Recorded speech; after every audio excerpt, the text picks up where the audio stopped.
بسم اللہ الرحمن الرحیم۔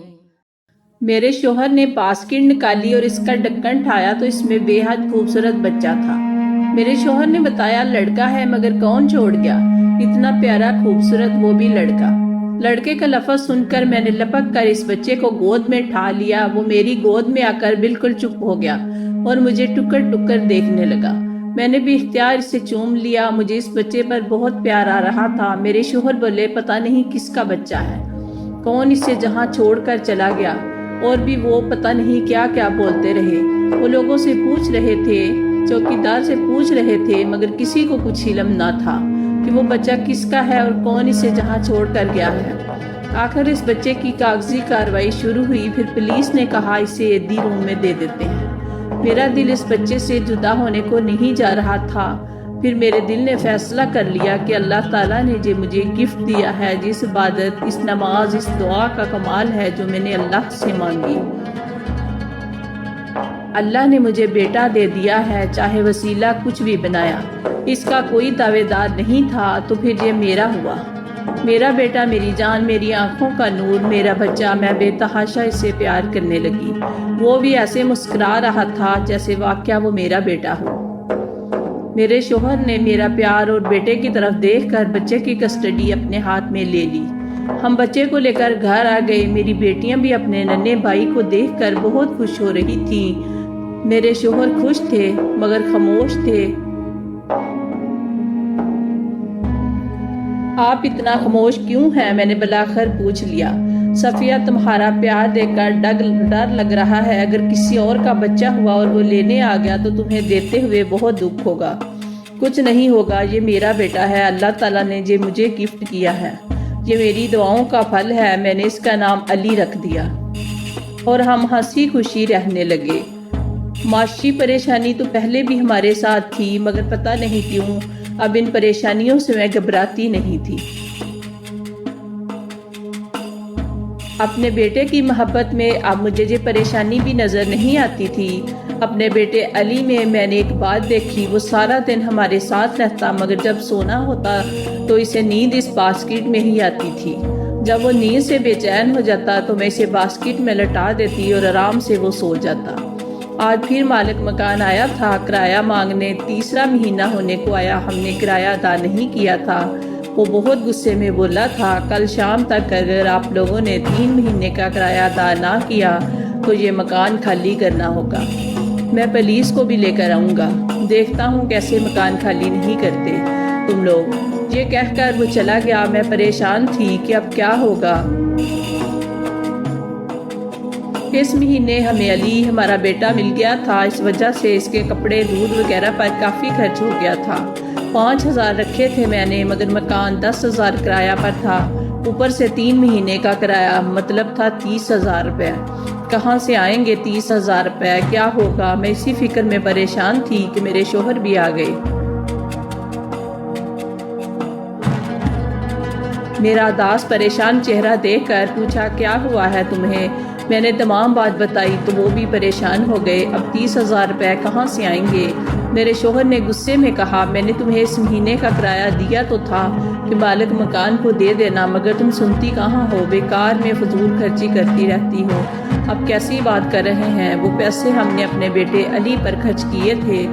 اسی وقت علی زور زور سے رونے لگا۔ میں تڑپ کر علی کے پاس گئی، باسکٹ سے علی کو نکال کر گود میں اٹھایا۔ میری نظر باسکٹ کے اندر گئی۔ باسکٹ میں 1000 کے نوٹوں کی گٹھی رکھی ہوئی تھی۔ میں نے اپنے شوہر کو آواز دے کر انہیں وہ دکھائی۔ بچہ ہمارے پاس 15 دن سے زیادہ ہو گئے تھے آیا ہوا تھا۔ میں روز باسکٹ کی صفائی کرتی تھی، کبھی کچھ نظر نہیں آیا تھا۔ آج 1000 کے نوٹ کی گڈی رکھی ہوئی تھی۔ میرے شوہر نے اسے نکال کر گنتی کی، وہ پورے 1,00,000 روپے تھے۔ ہم دونوں حیران تھے۔ دوسرے دن مالک مکان کو 30,000 کا کرایہ دے دیا، پھر بھی 70,000 روپے ہمارے پاس بچ گئے۔ یہ خواب تھا یا حقیقت؟ میں نے علی کو اٹھا کر پیار کرنا شروع کر دیا۔ میرے بیٹے، تم کتنے چھوٹے سے ہو مگر تم نے ہماری پریشانی حل کر دی۔ میرے شوہر بولے، پہلے یہ تو سوچو کہ یہ پیسے اس ٹوکری میں کہاں سے آئے، کہیں یہ بچہ جن تو نہیں ہے؟ آپ بہت خراب ہیں۔ ایک تو میرے بیٹے نے آپ کی پریشانی حل کر دی ہے اور آپ اسے جن کہہ رہے ہیں۔ وہ خاموشی سے علی کو دیکھتے جا رہے تھے۔ پھر ہم نے ان پیسوں سے ریفریجریٹر اور واشنگ مشین خرید لی، کیونکہ گرمیوں کے دن تھے اور ٹھنڈے پانی کے بغیر نہیں رہ جا سکتا تھا، اور ہاتھ سے کپڑے دھو دھو کر میرے ہاتھ دکھ جاتے تھے۔ اور پھر تو جیسے پیسوں کا سلسلہ شروع ہو گیا۔ ہمارے گھر چیزوں سے بننے لگا۔ اب ہم ایک پرسکون زندگی بسر کر رہے تھے۔ میں نے اپنا ہر مسئلہ اپنے بیٹے علی کو بتانا شروع کر دیا۔ میرے شوہر چپ اور خاموش رہنے لگے، بس وہ کبھی کبھی علی کو بہت حیرانگی سے دیکھنے لگتے تھے۔ ہمیں برابر ٹوکری سے پیسے مل رہے تھے۔ آخر ہمارے پاس اتنی رقم ہو گئی کہ ہم نے کاروبار شروع کر دیا، اور اللہ نے اس کاروبار میں اتنی برکت کی کہ وہ ترقی کرتا رہا۔ پھر ہم نے بہت اچھی لوکیشن پر گھر خرید لیا، گاڑی بھی تھی، نوکر چاکر سب کچھ تھا۔ بچے اچھے اسکول میں پڑھ رہے تھے۔ اب میرا بیٹا علی بھی اسکول جانے لگا تھا۔ اب وہ بڑا ہو گیا تھا، ٹوکری میں نہیں سو سکتا تھا، مگر جب تک باسکٹ اس کے برابر نہ ہو اور اس پر علی کا ہاتھ نہ ہو، علی کو نیند نہیں آتی تھی۔ تینوں بہنوں کی آنکھوں کا تارا اور میری جان تھا علی۔ وہ بھی بہنوں کا دیوانہ تھا۔ وقت ہنسی خوشی کٹ رہا تھا کہ اچانک میرا اور میرے شوہر کا ایکسیڈنٹ ہو گیا۔ میرے شوہر موقع پر ہی ہلاک ہو گئے، اور وہ مجھے اور اپنے 4 چھوٹے بچوں کو چھوڑ کر اللہ میاں کے پاس چلے گئے۔ مجھے بھی بہت زیادہ چوٹیں آئیں، مگر سب سے بڑا نقصان میرا یہ ہوا کہ میری زبان کٹ گئی اور میں عمر بھر کے لیے بولنے سے محروم ہو گئی۔ اپنی بات ہاتھ کے اشارے سے بتاتی، اوپر سے میری ریڑھ کی ہڈی میں بھی گیپ آ گیا تھا۔ اسی وجہ سے میں بستر کی ہو کر رہ گئی۔ میرے بچوں کا کیا ہو رہا تھا، کون میرے بچوں کی دیکھ بھال کر رہا تھا، مجھے کچھ خبر نہ تھی۔ قسم قسم کے رشتہ دار ہمارے گھر آتے رہنے لگے تھے، جن کی ہم نے کبھی شکل بھی نہ دیکھی تھی، اور اب وہ حق سے ہمارے گھر اور کاروبار کو سنبھالنے لگے تھے۔ میرے بچے پریشان اور خوفزدہ تھے۔ علی 4 سال کا اور میری سب سے بڑی بیٹی 9 برس کی تھی۔ کس سے کچھ بھی نہیں کہہ سکتی تھی، اپنے بچوں کی دیکھ بھال بھی نہیں کر سکتی تھی۔ ان کے آنسو بھی صاف نہیں کر سکتی تھی، ہاں آنسو بہا سکتی تھی اپنی مجبوری پر، اپنی بے بسی پر، بچوں کی لاچاری پر، ہمارے رشتہ دار جو پتہ نہیں ہمارے تھے یا نہیں، اب حق سے ہماری چیزیں استعمال کر رہے تھے اور میرے بچوں کا حق مار رہے تھے۔ میں خاموش روتے روتے سب دیکھ رہی تھی۔ کسی بچے کو کھانا ملا یا نہیں، کپڑے گندے بدل نہیں سکتی تھی۔ سکول 1 مہینے سے نہیں گئے تھے۔ علی میرا بیٹا جس میں میری جان تھی، اسے میں سب کچھ کہہ دینا چاہتی تھی، مگر زبان نہیں تھی۔ صرف آنسو اور میری بے بسی میرا حال یہاں کر دیتی تھی۔ ایک دن علی مجھ سے لپٹ کر سو رہا تھا، میری آنکھوں سے آنسو گر رہے تھے، جس سے علی کی آنکھ کھل گئی۔ وہ مجھے دیکھنے لگا، پھر اپنے ننھے ننھے ہاتھوں سے میری آنکھ کے آنسو صاف کرنے لگا۔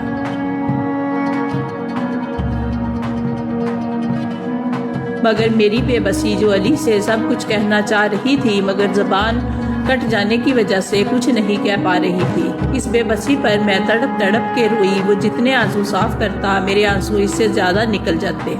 اچانک علی بولا، اماں تم پریشان مت ہو، میں سب سنبھال لوں گا، بس بابا کے 40ویں کا انتظار ہے، وہ ہو جائے،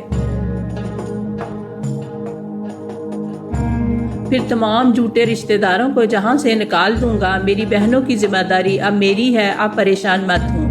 میں حیران تھی اور اتنے صاف لہجے میں علی کو بات کرتا دیکھ رہی تھی۔ وہ 4 سال کا تھا ابھی، اور وہ مجھ سے اتنی بڑی بڑی باتیں روانی سے کر رہا تھا۔ علی بولا، ماں تم حیران مت ہو، بابا سمجھ گئے تھے کہ میں ایک جن ہوں، مگر آپ اپنی محبت میں مجھے نہیں پہچان سکی۔ میری ماں کے 10 بیٹے ہوئے تھے، تمہاری دعا، تمہارے بیٹے کی تڑپ کی وجہ سے میری ماں نے مجھے تمہاری جولی میں ڈال دیا۔ مگر وہ ماں تھی، روز مجھ سے ملنے اس باسکٹ میں آتی ہے۔ جب ہمارے گھر میں پریشانی ہوئی، میری ماں نے اس کا حل پیسے کی گڈی کی شکل میں نکال لیا۔ میں آپ کی نظر میں 4 سال کا ہوں، مگر حقیقت میں 20 سال کا ہو گیا ہوں۔ مگر آپ کا وہی 4 سال کا بیٹا بن کر اپنی بہنوں کو سایہ دوں گا۔ اب آپ کو آپ کا سگا بیٹا بن کر دکھاؤں گا۔ اگر آپ کو مجھ سے ڈر لگ رہا ہے تو میں آپ کے پاس سے دور چلا جاؤں گا۔ میں نے اپنا سر نفی میں ہلا کر علی کو آنکھ کے اشارے سے اپنے پاس بلایا اور اس کا ماتھا چوم لیا۔ وہ خوش ہو گیا، پھر بولا، بس ماں، تمہارا ساتھ میری طاقت بن گیا ہے انشاءاللہ۔ آپ کو اس بدعت سے ہٹا کر دم لوں گا۔ مجھے اپنے علی کی باتیں سن کر وہ ایک جن ہے بالکل خوف محسوس نہیں ہوا۔ میں شکریہ ادا کرنا چاہتی تھی اس جنی ماں کا جس نے اپنے 10 بچوں میں سے ایک مجھے گفٹ کر دیا تھا۔ اس ماں کا بہت بڑا دل تھا۔ پھر علی نے میرے سامنے ایک 20 سال کے لڑکے کا روپ بدلا اور بولا، ماما، اب میں اس روپ میں لوگوں کے سامنے آ کر آپ سب کو بچاؤں گا اور اپنی بہنوں کے لیے ان کے چھوٹے بھائی کے روپ میں رہوں گا۔ اور پھر واقعہ علی نے تمام نام نہاد رشتہ داروں سے جان چھڑا دی اور میری بیٹیوں کی دیکھ بھال اس طرح کرنے لگا جس سے واقعہ ایک بڑا بھائی کرتا ہے۔ میری بڑی بیٹی بنش نے پوچھا، ماما یہ کون ہے اور یہ کس کا رشتہ دار ہے؟ میں مسکرانے لگی، زبان تو تھی نہیں اس لیے بول نہیں سکتی تھی۔ پھر میری چھوٹی بیٹی بولی، مگر جو بھی ہے، جس کا بھی رشتہ دار ہے، ایسا لگتا ہے کہ ہمارا بڑا بھائی ہے، جیسے ہمارا چھوٹا علی بڑا ہو گیا ہے۔ پھر دنیا نے دیکھا کیسے میری تینوں لڑکیوں کی اچھی جگہ شادی کروائی۔ میری طبیعت اتنی سنبھل گئی تھی کہ میں چل پھر سکتی تھی۔ یہ تمام کمال میرے اللہ اور میرے بیٹے علی کا تھا۔ پتہ نہیں اگر میرا سگا بیٹا ہوتا تو یہ سب کچھ کر سکتا یا نہیں، مگر علی نے میرا بیٹا ہونے کا حق ادا کر دیا تھا۔ اس بات کا میں جتنا شکر ادا کرتی اتنا کم تھا۔ آج کل میری بیٹیاں اپنی بھابھی لانے کے لیے لڑکیاں ڈھونڈ رہی ہیں اور روز ایک سے ایک حسین لڑکی انہیں پسند آ جاتی ہے۔ علی میرے پاس آیا، ماما، اب وقت آ گیا ہے آپ سے اور اپنی بہنوں سے دور جانے کا، کیونکہ وہ میری شادی کے لیے لڑکیاں دیکھ رہی ہیں۔ آپ کو پتہ ہے کہ میں جن ہوں اور میں یہ شادی نہیں کر سکتا۔ میں نے علی کو ایک کاغذ پر لکھ کر دیا، علی بیٹا، تم کسی جنی سے شادی کر لو اور بہو بنا کر ہمارے گھر لے آؤ۔ میں نے اسے صلاح دی تو وہ بولا، نہیں ماما، اس دنیا میں وہ نہیں رہ سکے گی۔ آپ میری بہنوں سے کہہ دیجئے گا کہ میں ملک سے باہر چلا گیا ہوں اور وہیں شادی وغیرہ کر لی ہے۔ ہاں، میں آپ کے پاس آتا رہوں گا۔ آپ کو اور مجھ کو اللہ تعالیٰ نے زندگی دی تو کوشش کروں گا کہ اپنی بیوی اور بچوں سے بھی ملوا دوں، لیکن وعدہ نہیں کر سکتا۔ پھر علی ہم سے دور چلا گیا اور اب وہ مجھ سے ملنے آتا ہے۔ اس نے اپنی بیوی اور بچوں سے بھی مجھے ملوایا ہے۔ میری آپ لوگوں سے اتنی ہی عرض ہے کہ دعا ہمیشہ مانگتے رہنا چاہیے۔ خدا کسی نہ کسی صورت میں ہماری دعا ضرور قبول کرتا ہے۔ یہ میری دعاؤں کا ہی اثر تھا کہ اللہ تعالیٰ نے مجھے علی کی صورت میں اتنا اچھا بیٹا عطا کیا تھا۔ اللہ تعالیٰ کی اس نعمت کا میں جتنا شکر ادا کروں کم ہے۔ ہر دم میرے لبوں سے یہی دعا نکلتی ہے، اللہ تعالیٰ علی کو ہمیشہ سلامت رکھے، آمین۔ ہماری ویڈیوز اگر آپ کو پسند آ رہی ہیں تو ضرور لائک کیجئے، اور اگر آپ نے ہمارا چینل سبسکرائب نہیں کیا تو ضرور کیجئے۔ اس کے ساتھ ساتھ بیل آئیکن پر بھی لازمی کلک کیجئے تاکہ ہماری ہر آنے والی ویڈیو آپ تک پر وقت پہنچ سکے۔ اللہ حافظ۔